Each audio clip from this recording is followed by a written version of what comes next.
But in regards to this week's episode, like always, I wanted to let you guys know that I really, really do cherish playing. It is, without a shadow of a doubt, as many ups and downs as we have experienced, as many victories and losses that the characters have gone through, and all of those moments in between that we have shared. It has been a defining aspect of my play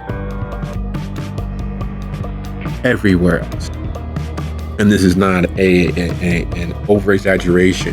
In fact, it may be an understatement, because I realized through having the honor and joy of playing with you guys, getting a chance to have your artistic imaginations to bounce ideas off of and to explore, that you have created an expectation of a certain class of play. And I want to thank you guys for that. It's been really, really enjoyable, and look forward to what all the troubles and chaos that we will sow going forward. So, to sum up, if I may, it is a pleasure that I'm not quite sure I would understand how to not have. And with my heartfelt thanks extended, I'd like to say that this is officially Season 11, Soup City Sins, a bonus seasonal episode 6.5, Business Takes Care.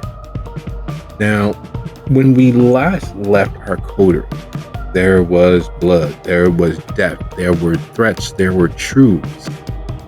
And then the rack and ruin and the shambles of those decisions made, those defenses mounted, with what lay exposed.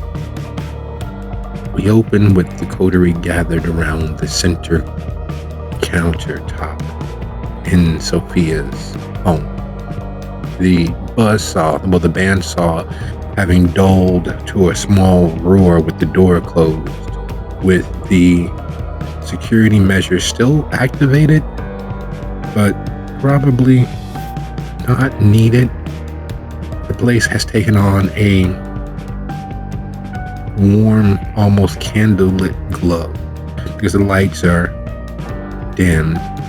The stylings and decor, modern and neat, but also on the darker side. So, in this camaraderie darkness, this warmth lit by the dull, dim lights, where are we? What lay ahead of us?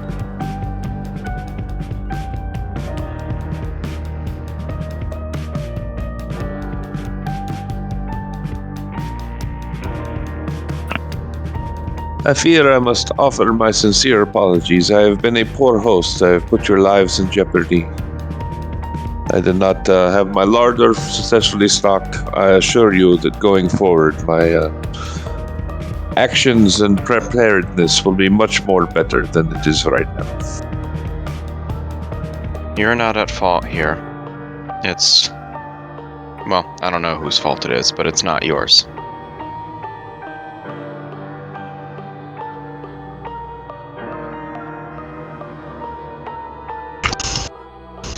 Actually, it's a dead woman's fault. It's a dead woman's fault and her shadow's fault. They cause too much attention to themselves. Especially the Vivi. And now they think that she's still alive and they have her brother. Which is a problem.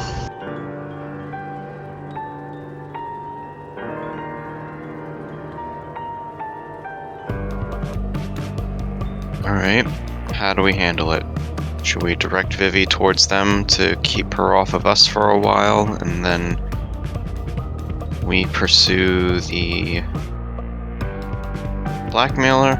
Or do we keep this in the back pocket and use it to lure her out after we deal with the blackmailer? I think that second one's a little more smart because we don't want her running around unchecked doing horrible shit in the name of vengeance because she knows they have her brother or Dizzy's brother. I would prefer that we can use it to our advantage to lure her out and be there to spring the trap when it's necessary versus going, oh hey, this is going on as a distraction, and meanwhile she's fucking shit up for us worse because she's attacking Kine and calling attention to the masquerade.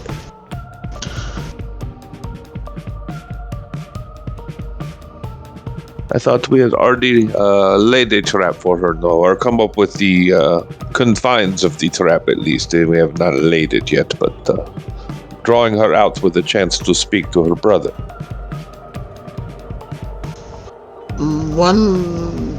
Two traps are better than one. Like, if you're layering traps, it's less likely to fail, because if the first trap doesn't get her, the second one will, right?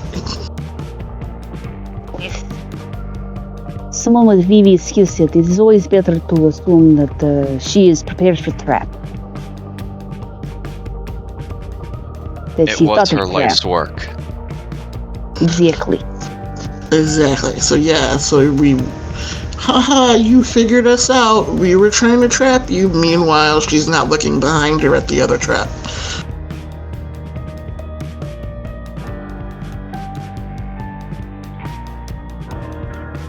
I suppose this is also a thing, but I feel like perhaps you underestimate how much a person's guard will drop when they are given what it is that they want.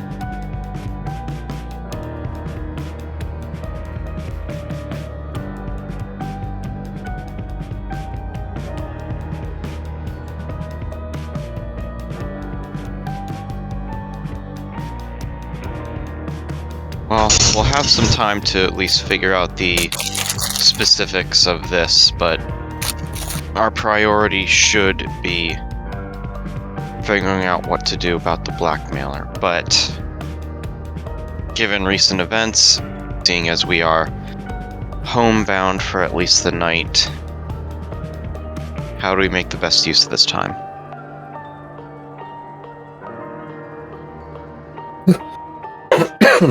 Excuse me. Sorry about that. Time is one thing that immortality promises. So the truth of the thing is that time is never as simple as its relation to the space around you. Moving across the floor, you can change how quickly you move forward in time by the speed of which you walk. Moving up and down the stairs, again, you can change how quickly you move through time by how quickly you force yourself to move. The energy you exert transforms and translates into speed and velocity, and there's a whole slew of books written about that minor magic of moving through time in the most mundane ways, both by your own locomotion and by vehicular locomotion. However, what most people fail to realize is time is 100% also perception. So for an elder, a week means nothing. A year means nothing. Depending on how long they have existed, several decades could mean little more than nothing and be the same impatience you would have waiting on something to pop out of a microwave. In this moment, the hours ahead of you are forever, because out there in the world, there are at least two definable entities who have had the opportunity to plot, to plan years of training,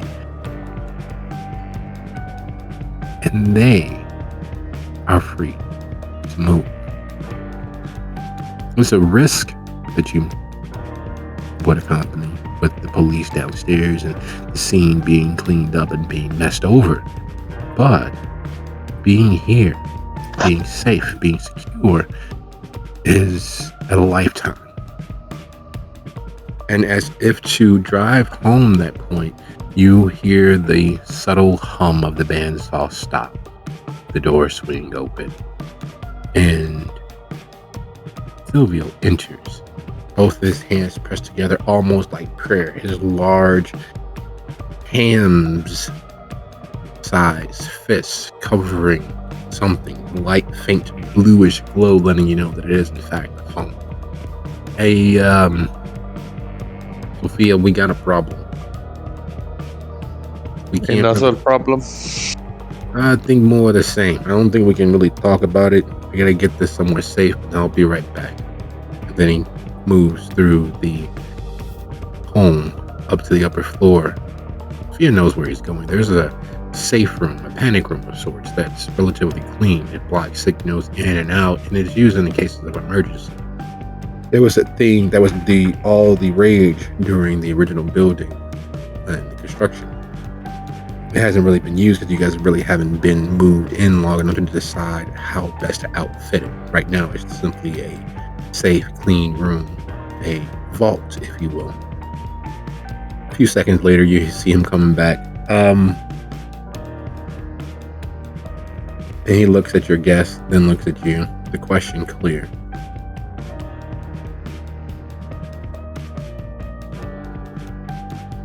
You're not advocating that we leave, are you? No, that ain't what I'm saying. But those guys, the ones that are being cleaned up downstairs, plus the guests that you vanquished, they had phones on them. I didn't take the other ones, and I didn't check theirs until just now, but their phone has been ringing for a little bit of time. I didn't notice it with the bands all going, but only one person will be reaching out to them right now, the person who sent them. And if it's the same person that we were at their house, which is more likely the case, I'm pretty sure they can track his location. Clearly, they have people with skills who are willing to risk violating the sanctity of someone else's home. So them tracking themselves doesn't seem too far outside of the pale. With it locked up, very good chance they won't be able to track it any longer. Maybe they think we got rid of it. But only one reason why you'd be calling a team after or in the middle of a particular mission. You want the situation report. You want the after action report. You want to know that they were successful.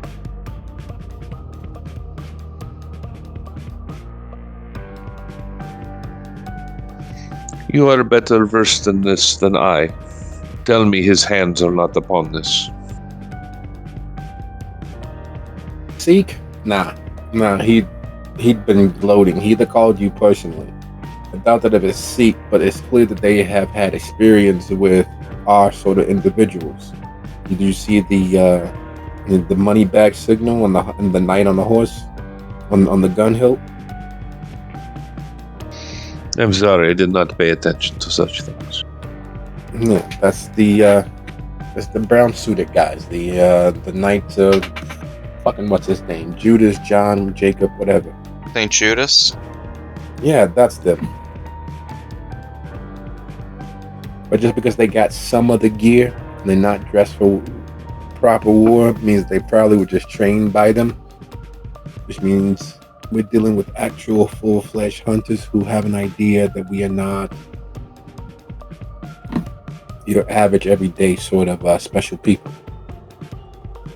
So probably some sort of rogue faction, yes? That's what I'm thinking. Although, because I didn't see no helicopters, there's no ATVs out there, there's no APCs out there, and none of us have been tried to be sniped because, they still have those fucking heat-seeking bullets they use. I do not want to be pushed out again like in San Francisco. So with these guys being rogues, I think we need to cut the head off the snake sooner rather than later. He spoke of a redwood. Apparently the man who leads them.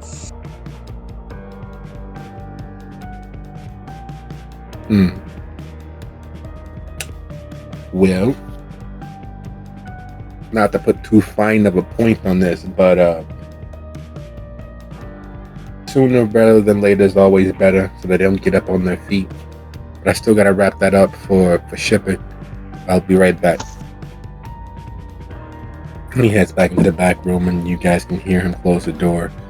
Sophia knows what happens at this point. With the meat being properly butchered, the next thing is for everything to be wrapped for shipping, and then it's transported to a processing plant, and some of that meat will end up in local grocery stores. Some of that meat will end up specifically for certain members of the clan, of the sect, that need fresh flesh. And some of it will be sold to whatever local Tremere contact they have, because, well, you know, there are just some things you can't get easily. So this Redwood, you are familiar with him?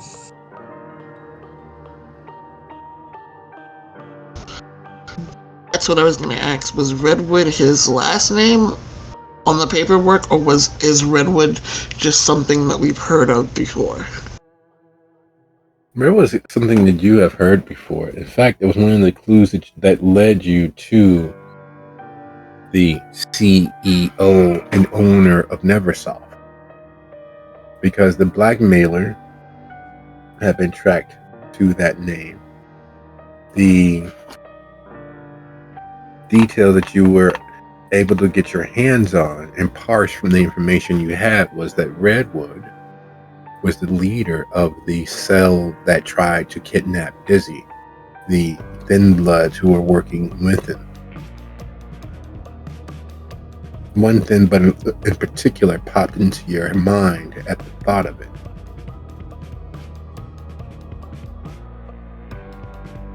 And Lucio can hear his voice. Hey, Daddy, there's no reason to be upset. It's not like you fucked everybody over.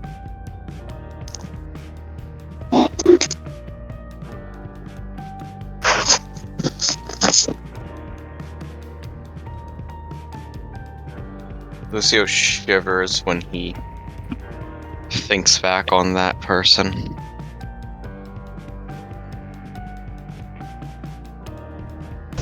You okay? I'm fine.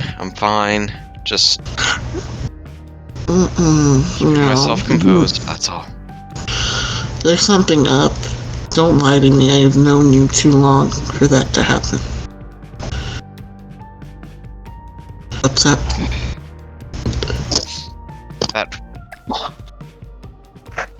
That guy, Eddie. Every time I think of him, he gives me the frickin' creeps, but if I remember correctly, Redwood, he had some connection with them.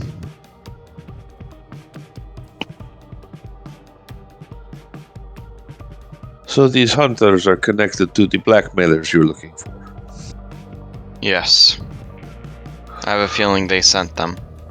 Who are likely connected to the Dawn as well, perhaps. It's a theory.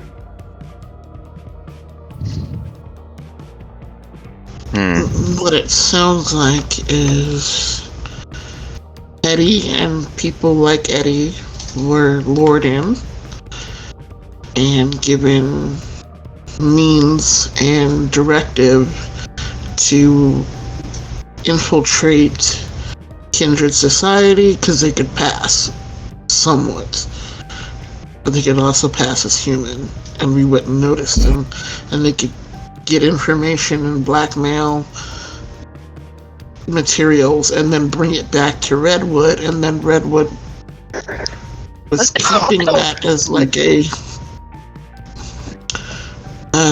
what do you call it? Database. Sorry, I had to think for a second. Like a database of information and things that they had learned so that they could later use it and either blackmail Kindred Society or knowledge and information to get us fucking hunted. So pick your poison. Either one's horrible, but it sounds like that's the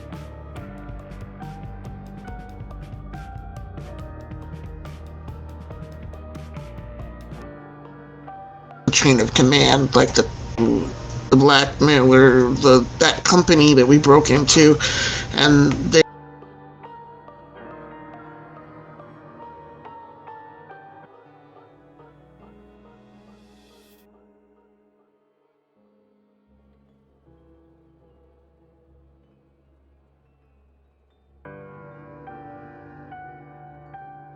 were going to use it for something. I have a feeling that this might not entirely add up, but I have a feeling they're not related to the Dawn, and here's why.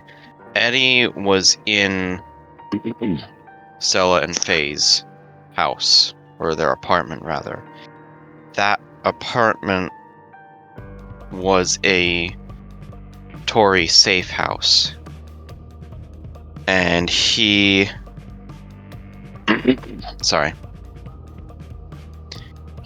was basically there trying to gather intel as much as he could, basically trying to get blackmail material. I doubt he would be doing that if he were on Don's payroll. Didn't he also say he was trying to get Stella and Faye to work with him? Like he was trying to pull them in and use them for like access and stuff? Exactly, yes.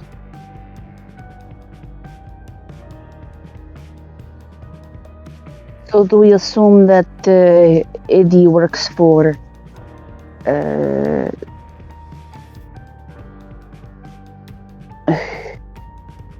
not friend of Dawn?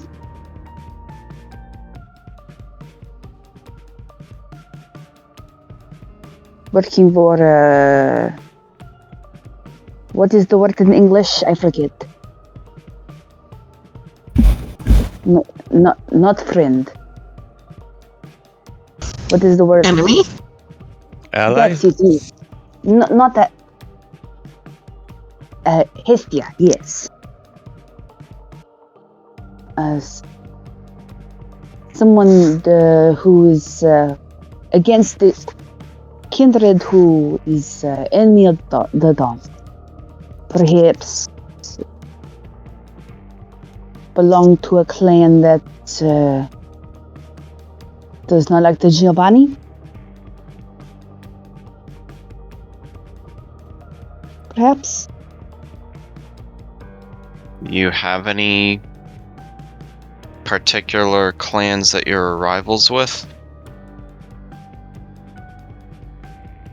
Lucio says specifically to Sophia.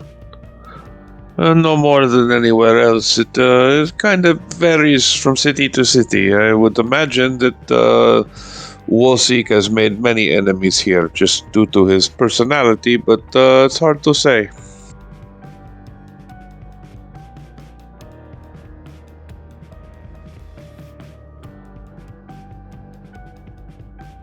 And as the idea of enemies and allies of enemies and allies of allies and that sort of Byzantine nebulous web of one contact leading to the next, there's a thought that is most troubling that Lucio realizes.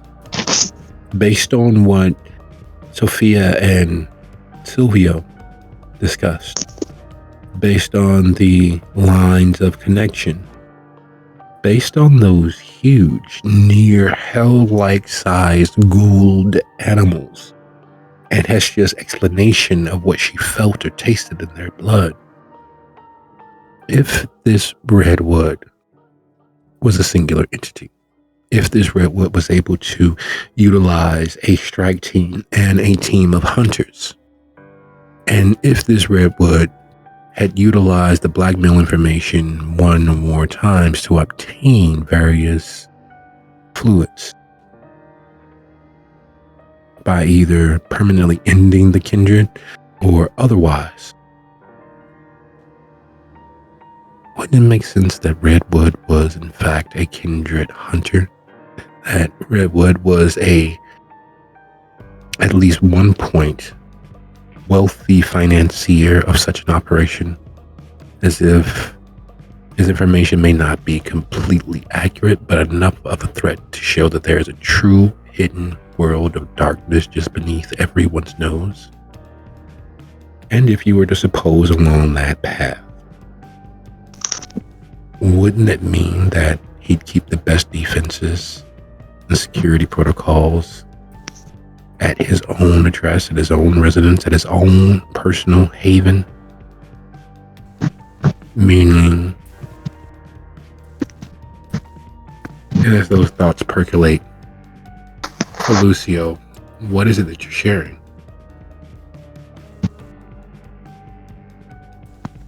I just want to clarify, when you said that he is a kindred hunter, did you mean he's a vampire hunter, or did you mean he is a vampire hunter? That he's a hunter. That if he is existing and has this access, wouldn't it be fair to assume that he's a kindred hunter with all the data he could have accumulated? Not the entirety of the truth, but enough to be a risk and enough to be a threat. A little knowledge goes a long way, and having middle range, almost infinite access, wouldn't that go much farther? What I meant was, is No. Lucio concluding that he's also a kindred? And that he's basically turned on his own kind? No. Okay. Kindred would have an easier time doing it. You wouldn't have to hide your hand nearly as much. Because no one would suspect a kindred to be that duplicitous to openly hunt. Or to shatter the masquerade in that level of sheer fuckery to put themselves and everyone else at risk. Right? Right.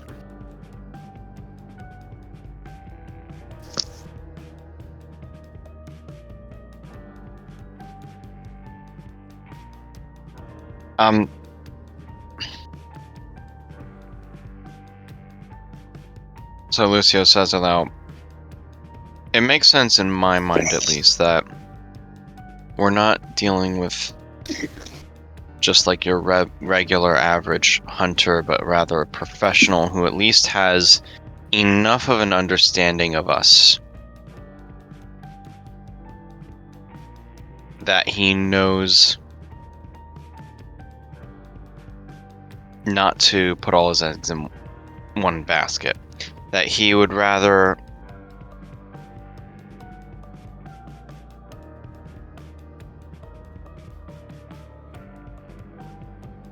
sorry, I think I might have had some audio issues there. How much of that did you hear? Oh no, I heard it all. Keep going. What was I trying to say? Oh yeah. That he's basically keeping his best defenses for his own private haven and basically using everything else to test our defenses to try and make us out ourselves. These people he sent were disposable. You're Exactly. saying.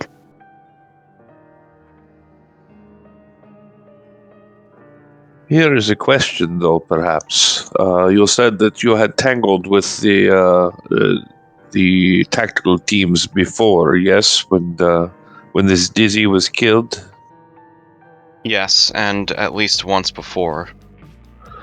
Perhaps the men he sent tonight are the best he has at his disposal. Perhaps not.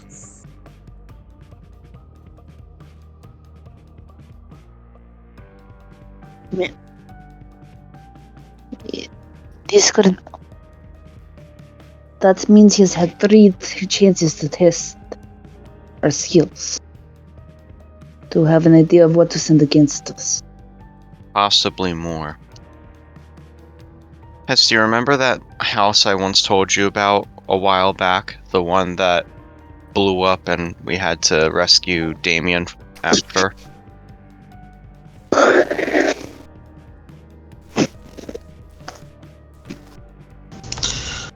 Yeah, they said something about they had one at the airport or something like that, and then there was another one somewhere else, and They were like spreading the offices out, and we were worried about that's where they were taking Blakeney.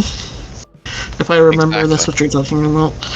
So that same night, while we were gathering as much intel as we could from that place, several armored trucks were outside, basically clearing out the place. What little we could get, Shang, myself, and at least one other hound had to flee into the sewers in order to escape, and we were greeted by a SWAT team, basically, down there. In the sewers. But didn't you tell me they were trying to get away, and you just kind of happened to run into them that way? It's not like they planned to be. Well, they planned to be there, but they didn't realize you guys were going to be there, so it turned into a whole problem. What I'm trying to get at is that these people, they've been at this for a while. They've been here dealing with this for a while, and it seems like they have multiple institutions. And I'm wondering if maybe Redwood is connected with those people as well. Probably loosely with Theist as well, because remember Vivi said, that they had a lot of information. Where do you think they were getting that information from? Capturing kindred and experimenting on them. They sound kind of like scientists with guns.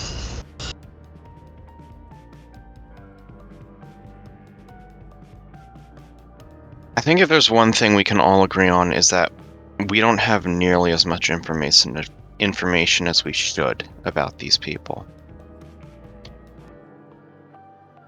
We're definitely going to need to do some more investigating. We're definitely going to need to pursue some more leads. If you'd like, I can make some quick phone calls to at least get some help with that. I have at least 2 ideas of people who can help.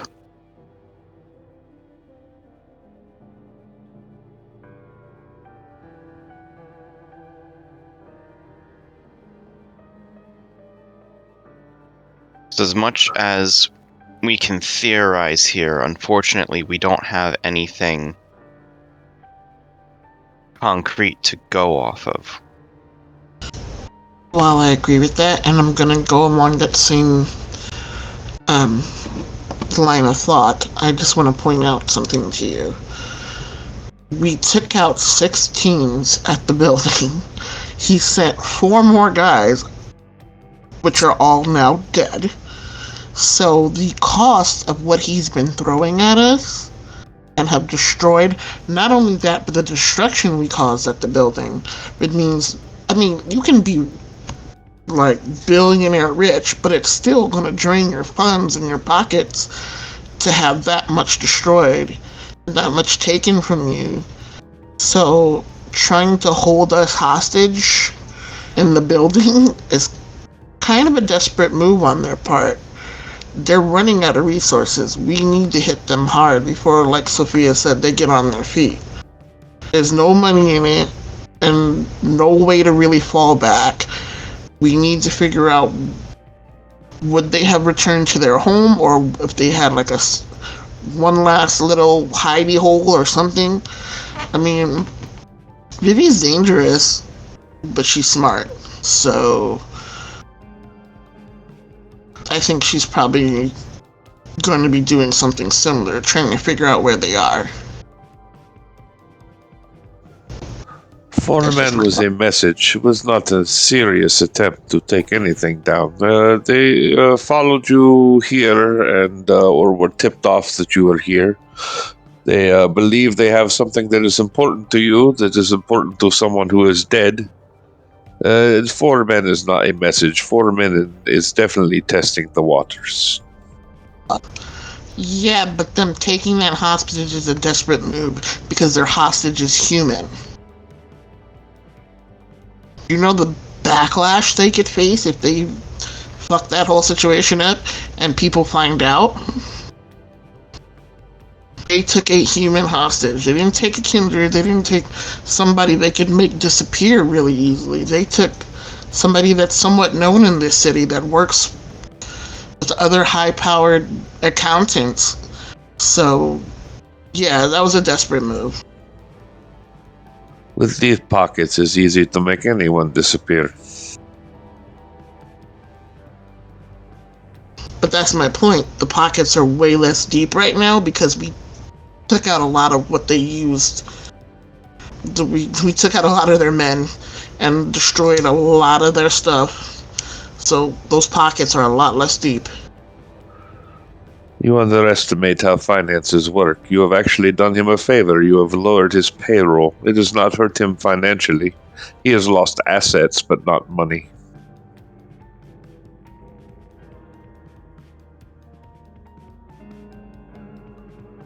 Oh my fucking god. Wait a minute.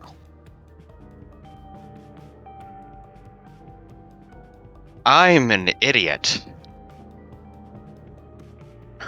If you say so. Do you guys sorry, Hess, you remember how Dizzy was always complaining about being tricked and tracked with the phone calls and all that? Like when she tried to reach out to her coterie mates and it would always end up being a trap? Yeah. And Lucio pulls out the phone. What have we been carrying with us this entire fucking time? Dizzy's phone? Exactly. Oh, shit. That's why he said oh, shit. Oh yes, they called it the house, did they not?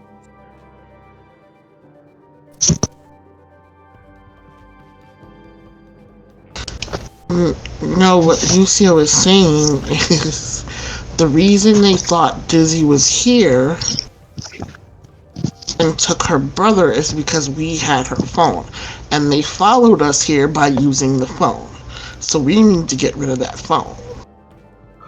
No, you need to keep that phone and use it to your advantage.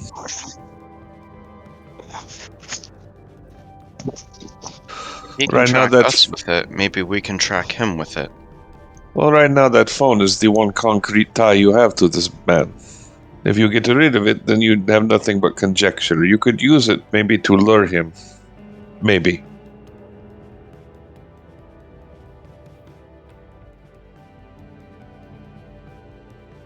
But then that makes me wonder, why does he want Dizzy that bad? If he was willing to try to trap her again and again, what is it about her that he wanted so bad? That is an excellent question. Because it seems like he's been targeting her the most. Between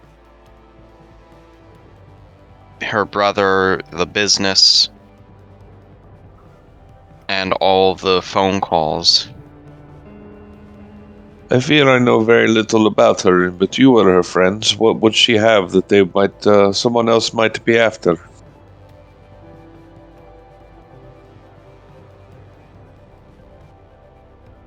Dizzy's brother works for... What was the name of the company again?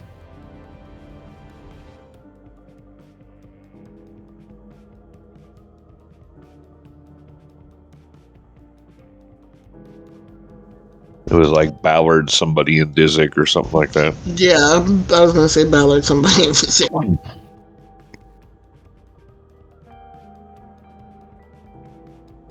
So if Ballard and Dizzy... Well, that's probably it right there, right?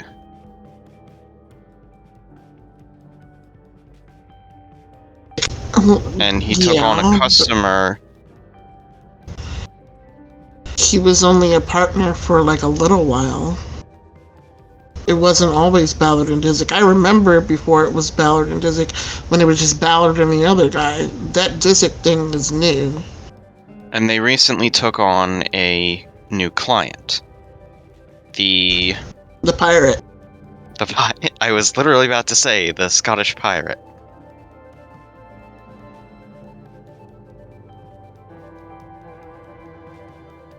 Who was also being blackmailed. Exactly. And asked Wait a fucking minute.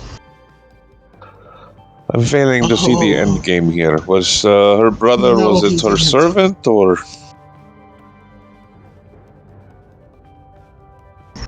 No, her brother was still very much human, and she was very much protecting them still, but I just had a weird thought.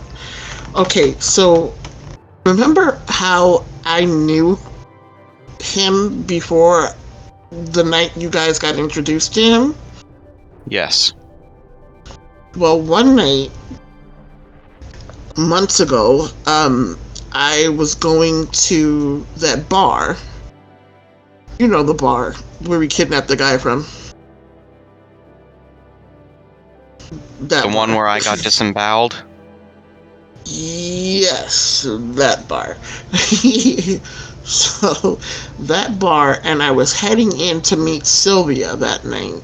Because that was the night we wanted to. Where she was luring me in, telling me, oh, you know, I want to help you.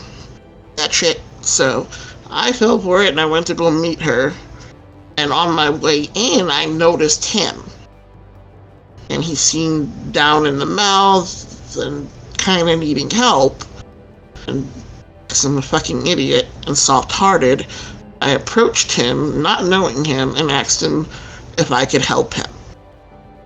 And we exchanged numbers. Well, I gave him mine. He didn't give me his because he doesn't fucking use a phone. But I gave him my number. And he told me he would call me if he ever needed me. Or he figured out a way I could help him. So months go by, I haven't seen his ass since then, and there he goes popping back up at the fucking bar. Asking for my help.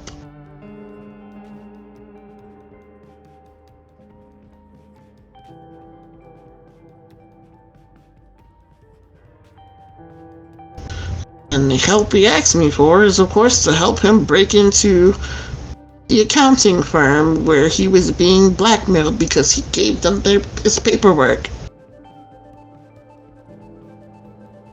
So it's all kind of chain of events tied together for me right now. But wouldn't that just be part of the other blackmail? I don't see. I mean, I see the correlation, but I do not understand what the end game for all that is. We never found out what he was being blackmailed about. His books being illegal and cooked. The I mean, edibles and the false books. that hardly seems like a concern for a kindred, though. It is if it draws too much attention. That, and he was trying to be a legitimate businessman. The fact that he owned a boarding up business in a town where fires happen a lot, it could cost him a lot of money if he was found out.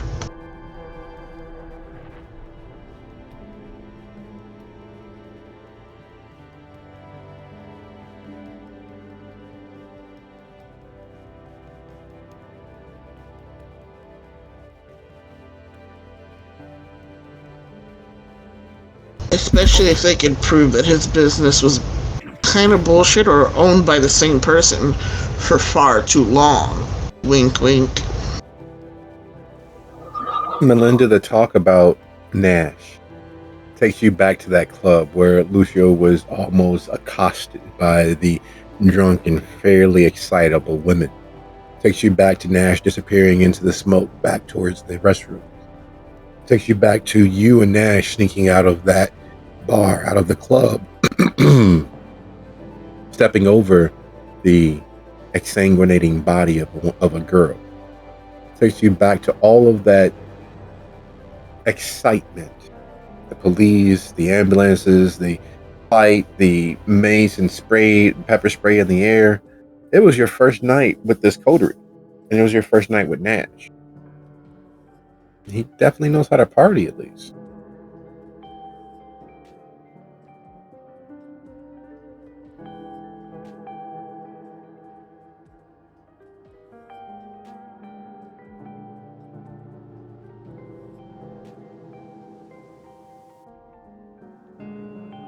So let us think. We need to figure out what it is that this blackmailer wants. We know what Redwood wants. He wants to kill Canaanites. But what does this blackmailer want?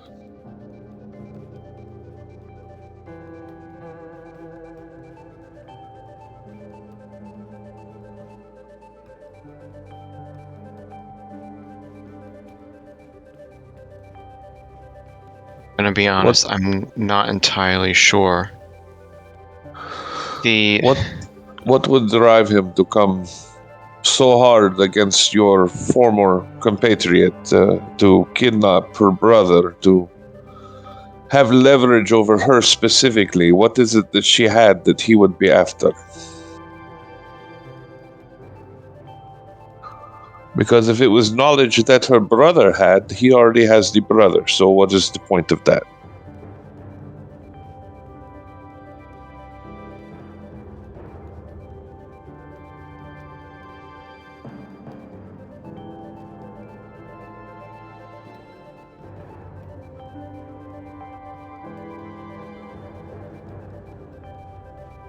Here's a thought.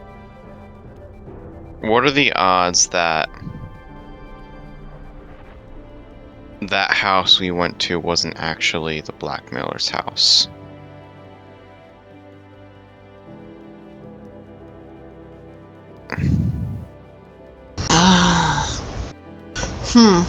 That's a good question, but at the same time, those were his documents or whatever, and he was listed as CEO, and that was the address listed in the documents. Besides, why would you protect a house that isn't yours? To continue the facade, perhaps the papers you found are the papers they wanted you to find.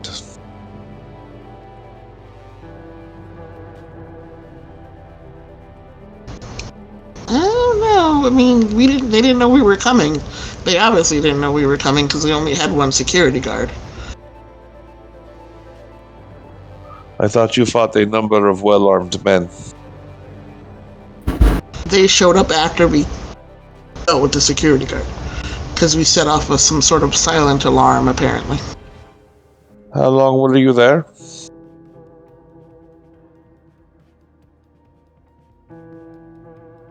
In the grand scheme of things, an eye blink.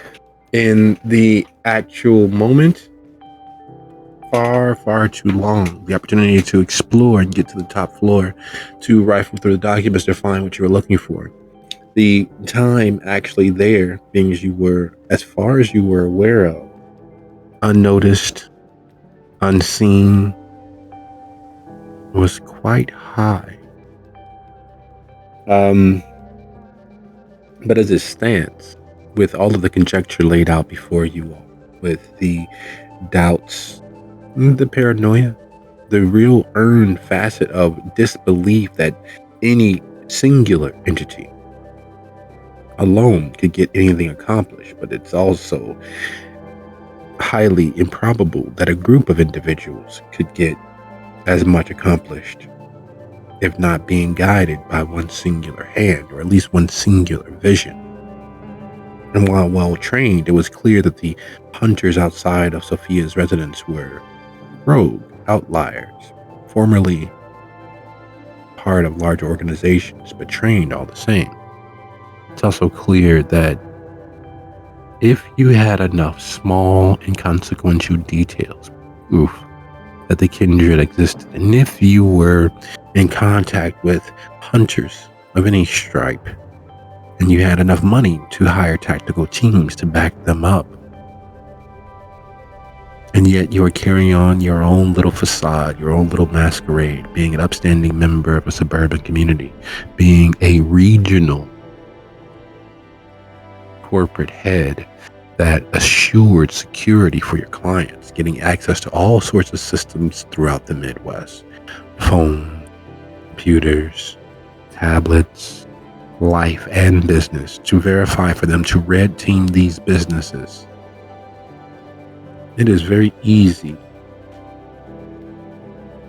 to view one path that would lead directly here.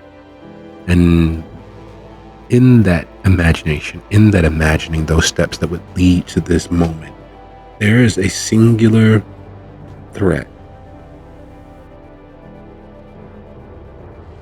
Something that you would naturally understand a normal human, because after all, you are the best human that there is, could figure out. Unfortunately, Dizzy's not here to relay any information in regards to what her brother might have been up to. But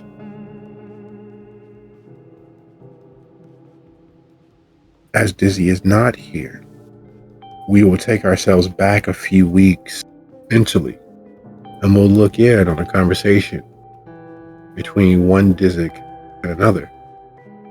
Oh, you need to get some rest. Yeah, but it just doesn't add up. I was leery about taking on that board up company, so I did a little digging. Everybody else was all gung-ho about it. But I did a little digging, and it's almost too perfect. The company goes back too far. And then we return to this moment, that conversation playing out as it did then. There's one glaring fact that hung over everything. Dizzy worked at investigating Nash, whose system had already been exploited. The exploitation from the Nash system spread to the Ballard and Dizzy accounting firm. And that exploit points, thanks to the computer forensic skills of Vivi, towards Neversoft. And if it takes a seasoned counterintelligence operator to forensically dig through the computer files and data files and information to find a still open link to a particular company, wouldn't that cause all of those companies who had invested and purchased the service to default on that company, to ruin that company? And much like Batman, if you're divested of funds, you can't support your army of vigilantes. You can't support your task force. You can't stop the monsters.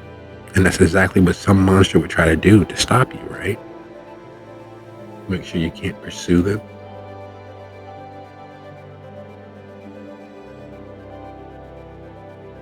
So as worlds and worlds of ideas and imagination and imagined steps circulate through everyone's mind, we settle upon this moment.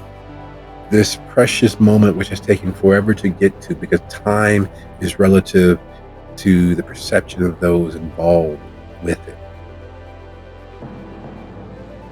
And what for you in actuality has been but a few moments, but a decent length conversation, has felt as if it has taken forever. And yet still the questions abound. What do we do? There is a striking while the iron is hot. There is a leaping forward, causing some domino to fall. Or there are many other opportunities and other options that you could take.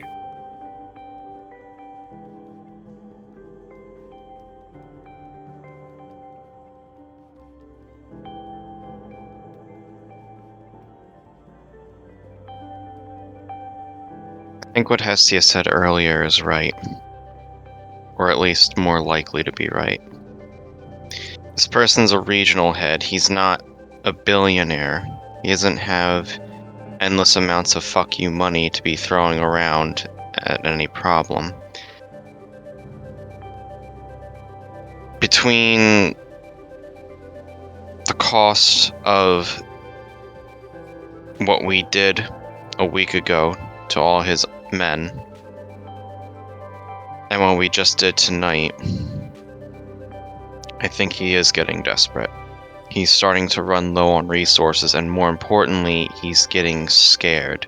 Because the closer we get to finding him, the worse it looks for him and for his company. I think we will have to strike while he's weakest. We have to find him as soon as possible.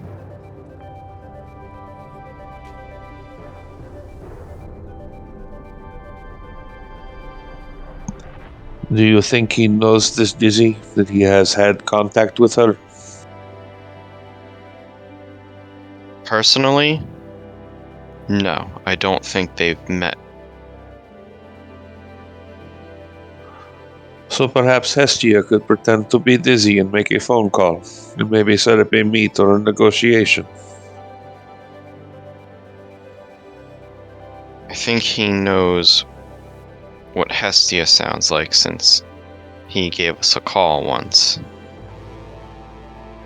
But I don't think he's heard Melinda's voice or your voice. No, but we both speak with an accent, and I think he will probably not buy that as much. Storyteller, real quick. When they were killing the guy, which one of us did he think was Dizzy? Just out of curiosity.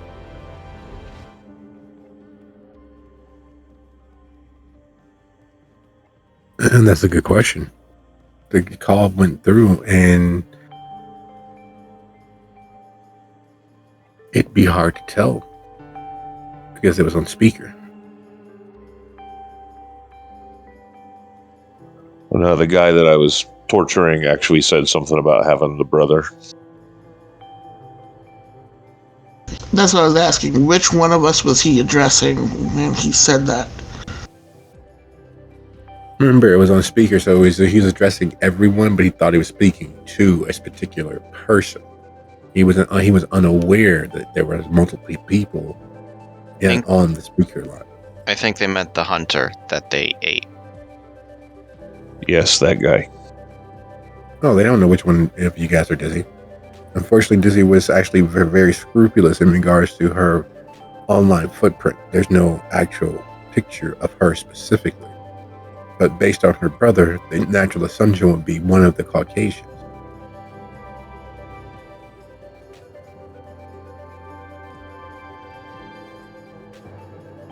Well, I can't impersonate Dizzy. But when you're on the phone with somebody, you can't see what they look like. You don't know who you're talking to. So I could probably try to switch my voice just a little bit, get rid of a little bit of the ethnicness in my voice, and see what happens. Because I don't have that much of an accent. Unless I'm mad, so, you know. Here's the real question. What would they expect Dizzy to sound like? Because Dizzy always had two personalities. Her actual personality and then the bubbly, ditzy girl personality that she put on as a facade. For basically everyone but us.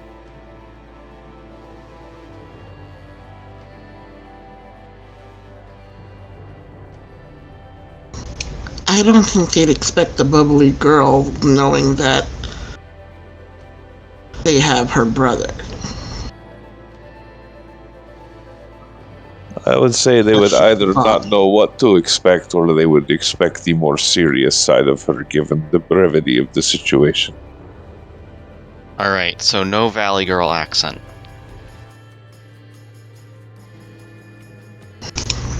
Yeah, I'm not good at that anyway, so again, do my best.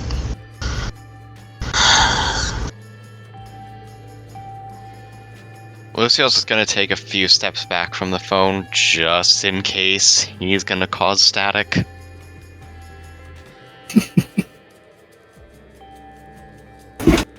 I mean, it is worth a try. Worst case scenario, we're right where we are.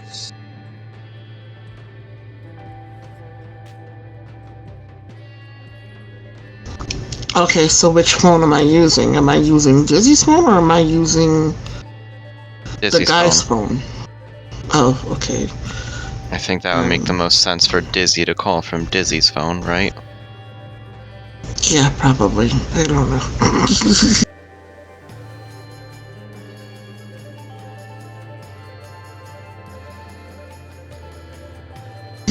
So Hestia takes the phone and kind of scrolls through it with her thumb. What number would she be looking for, I guess?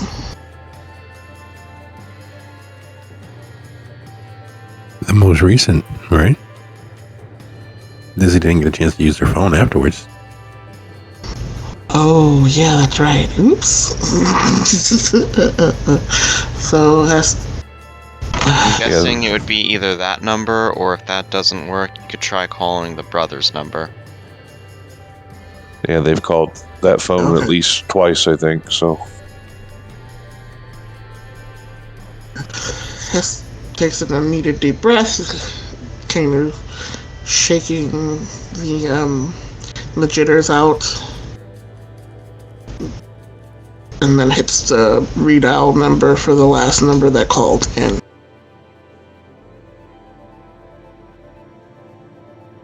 So you monsters just don't learn, do you? You really want your brother to die, don't you? Look, I understand that you think we're harassing you. Oh no, you're not harassing me. You're killing your brother. Hey, okay. Don't go threatening him, okay? Oh no, do you want us he's a to joy. He responds to heightened interrogation techniques. He understands that he's still relatively human, even though he works with you all, even though he swears that it was his investigation that started all this. He's not smart enough for that. He's a bean counter. They're not smart. They're dedicated. They're detailed. You're smart, though? I have 10 years of putting monsters like you into actual service, making something good from all the wrong you all do. And being as the life of your brother doesn't matter, how about this? If you don't leave the city, if you don't stop coming after me, I am going to have a fire sale. I'm going to release every last bit of this information, not just to the net, not just to the World Wide Web. No, there are places that I've found, people who are focused on bringing you down. And in this information, in this data compilation, I have dates, times, places, faces.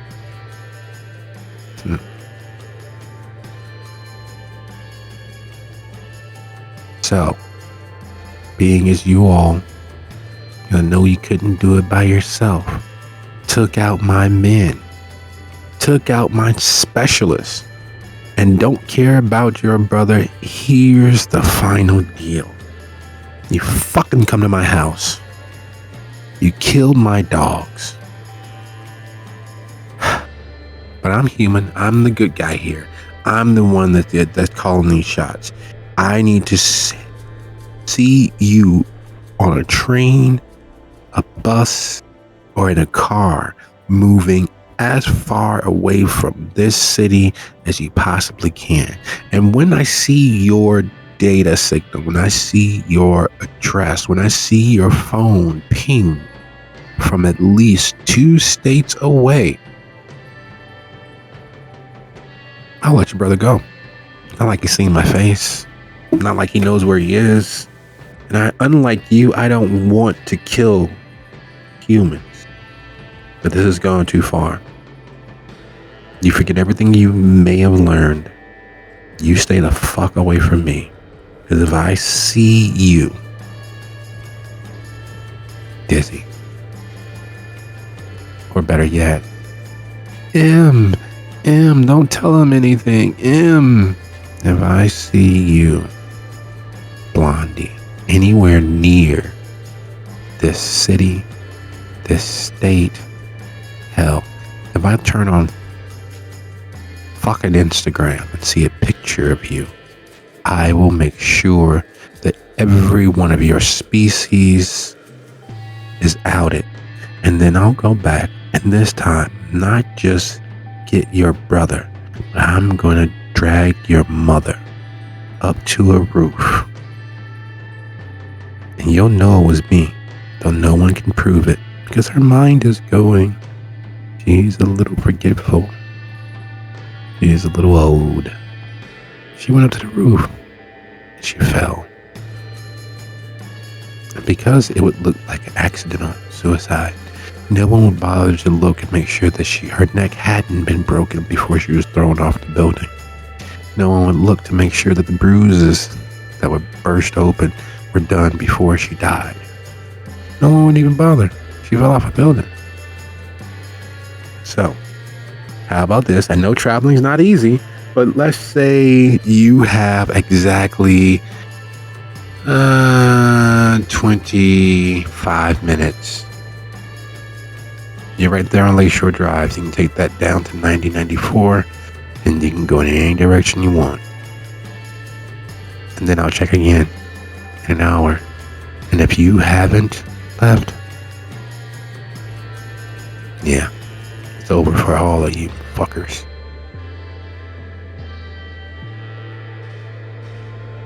So how about that?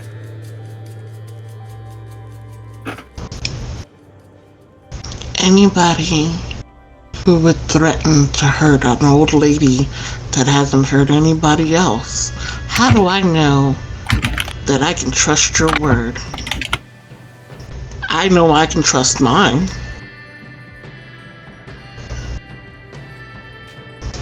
Yeah, well, that's your fault. I told you to stay away. I told you to forget about me. But instead, you killed my team, and you killed my specialist, and you killed my dog.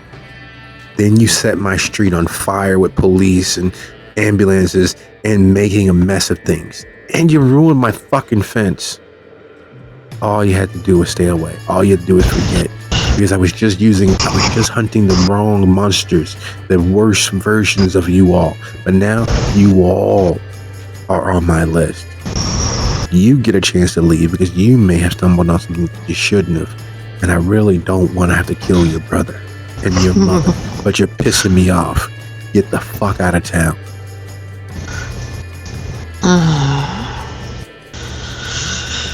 Well, I agree that maybe I should leave. How do we know that somebody else won't find that information?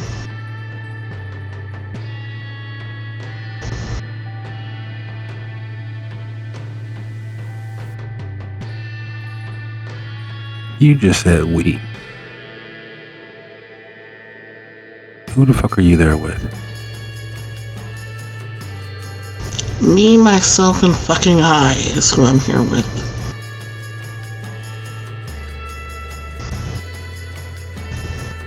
You got You're an so hour. worried about me.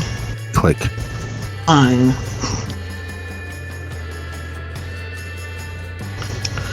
Hestia is practically shaking in both anger and nervousness, and looks at the other three. He was calling from a basement. I don't know if that has any sort of revelation for anyone. Maybe that house really is his. He seemed to want us to think so.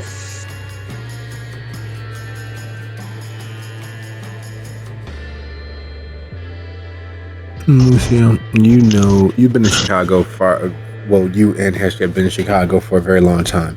You know, furnaces, they do make noise. They do have a certain feel to them.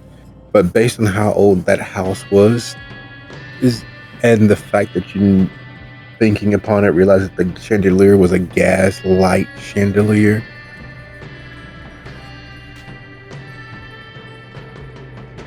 Is there a chance that Sophia heard a furnace or a boiler, a gas boiler, or a convection gas projection so that the fixtures receive the correct gas so that they could be lit. We might be there right now. Alright, here's my idea.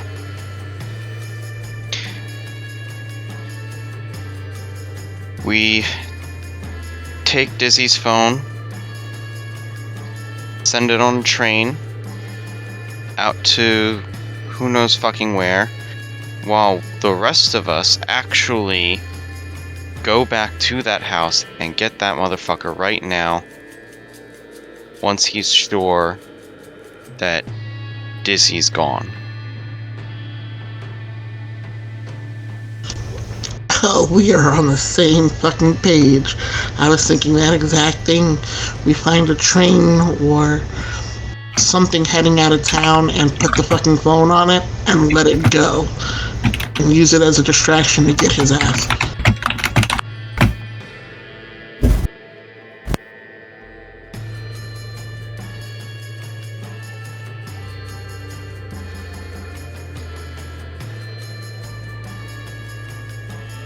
Here is the issue, though. Someone would have to go and someone would have to take the phone.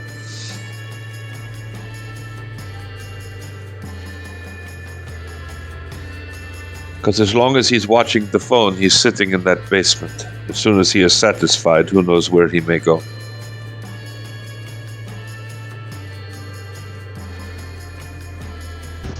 But that's the point. Once we put the phone on the train, he said he'll keep checking it once it starts heading out of town.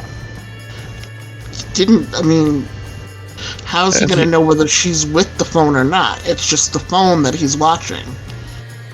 Exactly. He will not know, but once it is moving and on its way out of town, he will not be as interested anymore. That is my point. If you need to go to get him, you need to go now while he is intently watching for the phone to leave.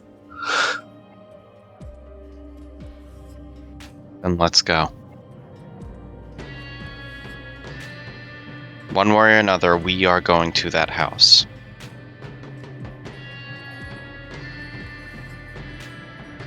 The phone, I don't idea. We definitely... What? Go ahead. I can compel somebody. And they have to listen to that being compelled until they complete the action. So if I give somebody the phone and tell them to wait 25 minutes and then get on a train out of town, it gives us the time to get to them without having the phone so he can't track us and know that we're coming to him. Because that's the problem. If we go to get him now, he's going to see us coming towards him with the phone. Exactly. That's why I said someone needs to take the phone and the rest of you need to go and get him. It is easy enough to slip it into someone's pocket or their bag or their luggage and have them take it unwittingly along with them. But as he is watching the phone, you need to be en route to get him. Time's wasting. Let's do this right now. Alright, we'll stop at the train station, wait for somebody that's leaving in about that time and put the phone in the pocket. Let's not even do that. Just find someone on the street, tell them, go to the nearest train station, take it out of town.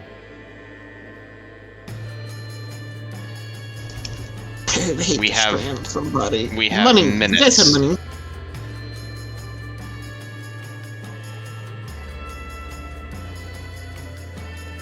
What about the money? I want to put some money in their pocket as well, so they could get back home when they're ready to. But I just wouldn't send them out of town and get them stranded. It's horrible. Do you have a driver? We did. She points to Arsenio's room. I do not believe he is up for it. Exactly. That's the point.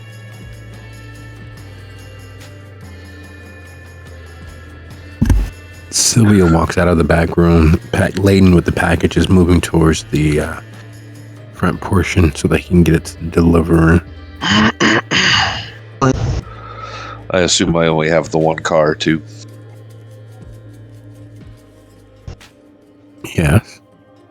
Hey, Sylvia, how much pocket money you got? He frowned. Like the what? Pocket money?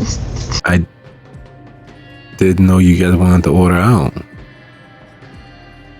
It's for something else, but just check your pockets. I get a little bit.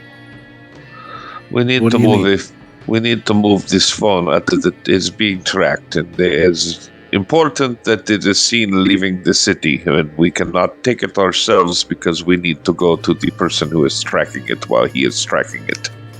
How far out of town do you need it to go? Because the As far as possible. That's what he said. well, the guys coming to pick this up. They're out there in the south in the collar counties. So that's south as far as you can probably go. Technically, and still be in Chicago. As far as I understand, like it's the Oh Wait. no, he wants them not in the state at all.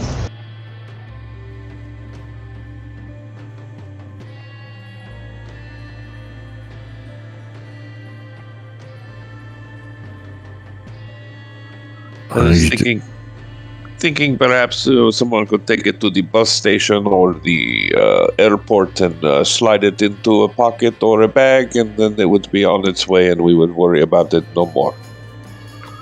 However, time is of the essence. Well, they'll be in here in like 5 minutes. I can talk to them, and if you want.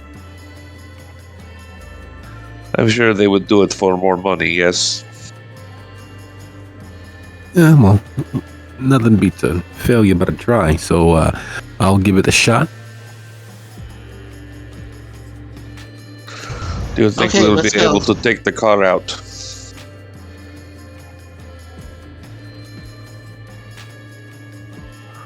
Or are we still being watched? I'll just say if we're still being watched, I didn't spy anybody else, and nobody else popped up. But we can always borrow one of the neighbors. It's not like they're gonna notice. If you find something roomy, we will do that. So Hestia hands over the phone, and while everybody's getting ready, she's going to look for a spider somewhere in the house. Okay. High or low? Low.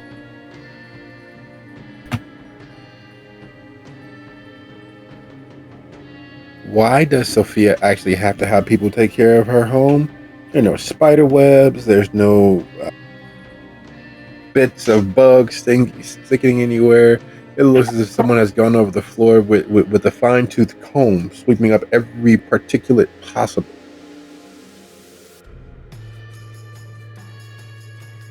Rich people. Fuck.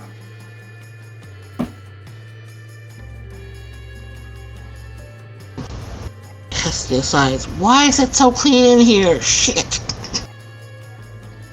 I mop the floors, I do the dusting. I make sure that we stay maintained. No one people dust.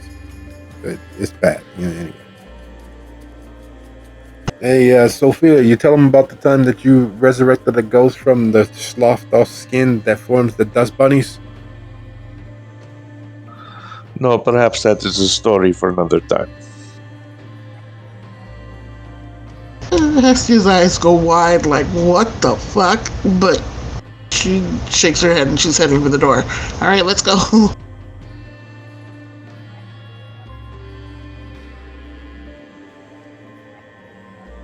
And as Sophia walks by, Sylvia, she will stop for a minute and go, that reminds me, if they send any more of these hunters, we do not want to chop them up. Perhaps our friends, the Somdi on the south end, can have more better use for the corpses than as food, yes? Yeah, but I'll reach out to them for you. But remember what happened to them? Their whole guy, they like the big guy, the fucking businessman, the box guy. That was their whole hungun and whatnot. He disappeared. a couple of months ago. And their head chief princess, whatever she was, she disappears a few months before that. It's almost as if the Nagi boys out there have been, wrecking shop or doing whatever they do. I'll put some more feelers out, but the Samdi seem to be a little busy. The Nagaraja, however, they managed to keep a low profile. Say everybody's here. Fair enough. Perhaps they are interested in some fresh corpses to use as minions. There's hoping. I also hear that, and then he lowers his voice, there's supposedly some pissing up moving into the area as well. It just keeps getting more and more complicated. And as for disappearances, all these scores are supposed to be settled, but as we well know, they are not. I was hoping not to have to actually deal with the south suburbs because rumor has it that that Sikh good man that he is branching out his operation, and it's supposedly over in Gary as well as all the way down to Champagne, but there's no proof. There's nothing. He hasn't been seen. He hasn't been spotted, but just something to keep an eye on. Well, more allies would be good. If not, then we'll do it alone, like we always do.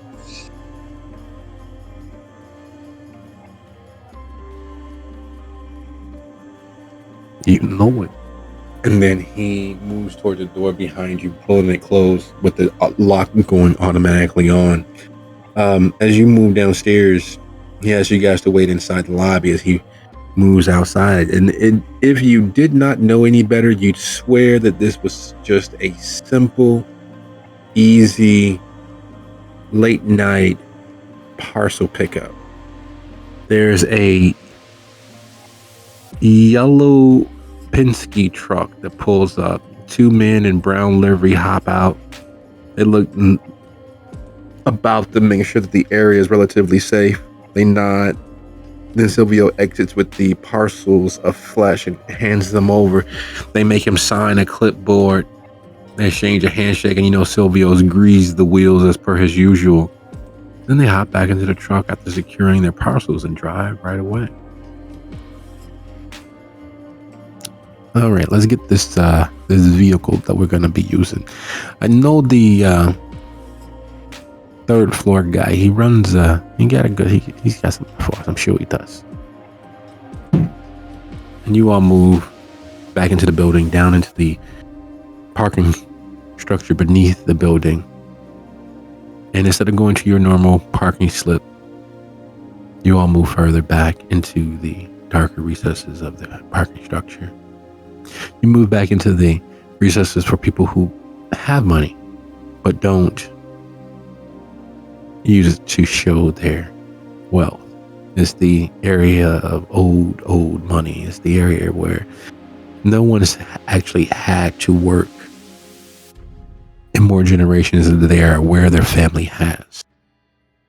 In the doing, you pass by old school Bentleys. There's a Rolls. There's several other non-American made luxury cars of various degrees of ostentation, all from the late 20s, early 40s, mid 50s. The newest car is something from the late 70s. They're all large, automatic, transmission being nothing more than a dirty word. And then you come to it. It is, without a shadow of a doubt, an honest to goodness stretch limousine. And by the way that it sits, how low it rides, you can tell that it's armored. It is the sort of car you would see in a presidential procession, sort of car that heads of state would use, sort of car that was handmade and put together with various security features. I think this will do. And then he moves to the box about 8 feet away and just opens it, takes the key out. I've been scoping this out for a little while now. And he gets in the car, unlocks it, and then steps out to open the doors. We won't have the full security package we keep in ours, but we'll get there in style. Which neighbor is this? Hofsman on the 3rd floor. I swear to God, I think that he's a descendant of a Nazi soldier made off with gold or something. Supposedly he has a delivery company and moving service, but I never see the guy work. And this car hasn't moved at all, ever. Except for to be refilled by the garage attendant during the day. Perhaps I should pay him a visit sometime. But not now. Let us be on our way. Is everyone amenable to this situation? I have a weird question, storyteller. What is Critias's last name? He doesn't have one. Huh. Interesting. Sorry, that just reminded me of something.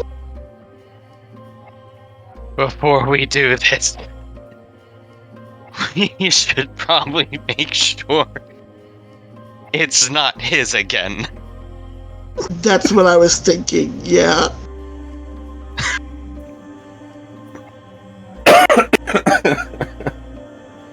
No, you're far enough north that this should not be in any shape, fashion, or form connected with Critias.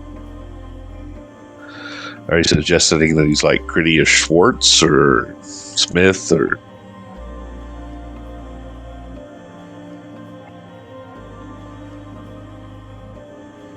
No, just you guys have made off with several of his cars. Yeah, Critias Brenner.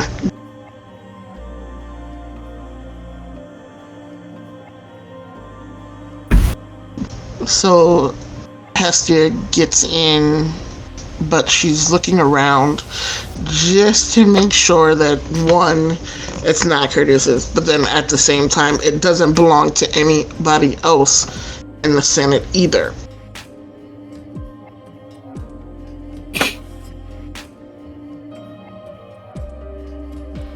Sophia will slide in holding Silvio's hand for balance and drag a finger down the seat, kind of examine the interior. Oh, yeah. It's that soft lambskin leather. It is the epitome of what old world style is about. Leather warmed to perfection, cooled and properly oiled. The floor, a all but unused carpet that was probably changed out between each use. The brocaded fabric across the ceiling of the vehicle. Another sign, and then the wet bar, an actual full-fledged wet bar. Not just a few bottles brought along for the ride. A fully functioning bar. You could literally, if you were of a mind, make any cocktail. And the cooled ice bin that you have to lift the console to find is stocked with a mixture of various other aperitifs and cordials and juices so that you can make any drink your heart desires. It is clearly a party vehicle to show how wealthy the person riding in back should be. And there is no sign that it is owned by any kindred. So you know that the style of ostentation is clearly of that past era, the big Hollywood era, the time when looking rich was a statement in and of itself as to how much more valuable you were to society.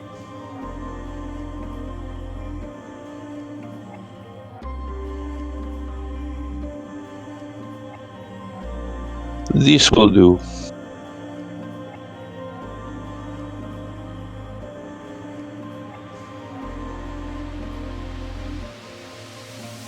As everyone trundles in, and you begin heading back northwest of the city, back towards Arlington Heights, where you all were there for the assassination of the Baron of Arlington Heights, where you were there for the assault on the Neversoft corporate park, where you guys were there for the assault on a son of Arlington's home, where you all were witness to the chaos that arose on Paul Sterry Street and at the nearby church, where several members of disorganized and organized crime were found dead, where their pastor had his neck broken and hung up on a cross. So as everyone heads back toward Arlington Heights, and the car feels as if you guys are gliding along, never quite touching the ground, the shocks and strokes being of such a high caliber, the vehicle itself seems to simply float. The sound of outside, nothing more than a memory, as inside the cabin seems soundproof. Seems as if it has been properly insulated against the world at large, and the dark tinted windows keeping everyone inside in complete secrecy. And with that, it is 8 after the hour. We'll be back here at 18 after the hour. Take a quick break, guys. See you soon.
All right, people, how we doing?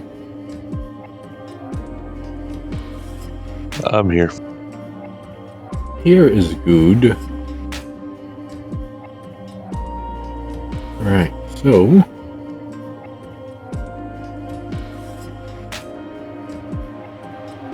any questions?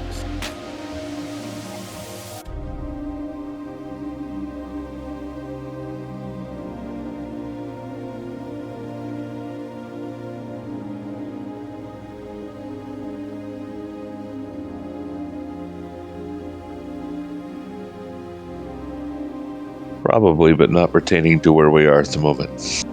Okay. Sorry, here. Well, hi there. Sophia will make herself a sambuca and just smell it. Lucy? I'm here. All right. Well, normally there'd be a huge long moment for the coterie to hash out any details, to make any plans, to discuss. But with the drive being so fraught, with the goal being so clear, that goal is that this ends now. It is, without a shadow of a doubt, one of the more quiet drives that the coterie has made over their long time being in cars, being in vehicles.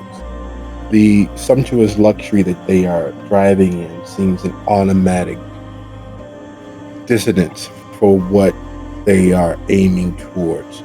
There will be violence, there will be pain, be it physical or emotional. The person that they're going to visit has already declared themselves willing to, but not wanting to, but willing to harm another person. They have proven themselves duplicitous and dangerous, and daring enough to stand against kindred. There is an immediate risk level that they are heading into. And all too soon, they are back outside of the home, the gate repaired, though there doesn't seem to be any wiring or any electricity applied to it. The sign is still up. The dog houses have been removed. The door has been closed. The yard is still filled with children's toys, but they are more like someone picked up behind the children, placing them to one side of the porch. The lights inside are off. And all in all, it is a foreboding sense as you all ease to the curb, knowing that down the street there was at one point, a sniper's roost set up to keep watch on this home and the street in front of it. Knowing that inside the dark suburban building, there could very well be a person hidden in a safe room or in the basement. A person who has intellectually and potentially physically threatened into society for years.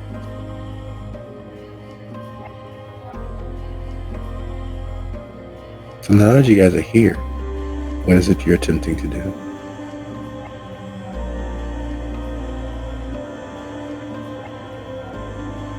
I say we go in, guns blazing. What about you?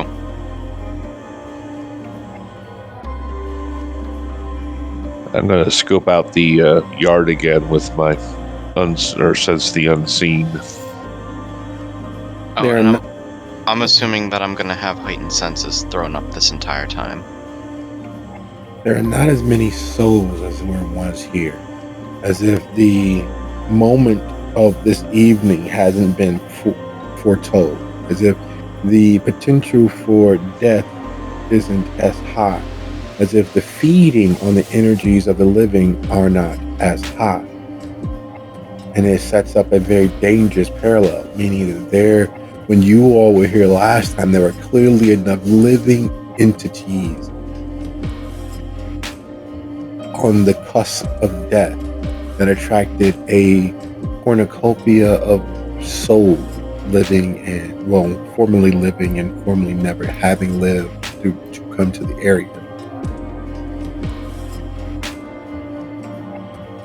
And as far as heightened senses, it is as suburban area as you were led to believe based on the decor of the home and the style of the home and how large the homes are. You can hear the indiscernible words people speaking around a late night's meal. You can hear refrigerators open. You can hear the sounds of life slowing to a crawl as the evening wanes on. And then you hear, emanating from the house, none of those sounds, none of those usual buzzing of electricity, none of the clocks that go off at odd times, none of the sounds of life, and emanating from the home. Now, distance is a factor, but all those sounds were there previously, though muffled. It's as if the house is no longer as filled as it once was. The sort of thing that would happen if the security was breached, or it was the thing that would happen after a fire, or any number of incidents that happen across homes everywhere in America and around the world.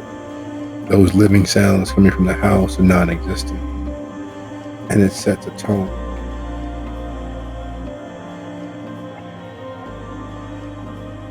And while I would love to continue, it is unfortunately 29 after the hour. I did not realize that I would have not properly paced.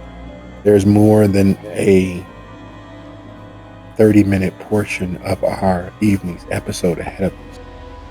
But I believe that with everyone gearing up for scouting and seeking the house, that taking care of the entrance into the house should not be that hard of an issue. We can handle that via post and die rolls over the next few days. And I thank you all for a lovely episode. And I will see you guys next week. Good night, everybody. Good night. Good night, everyone. The suspense is killing me. I'd say there's a 90% chance that he left, but a 10% chance that he's just hiding.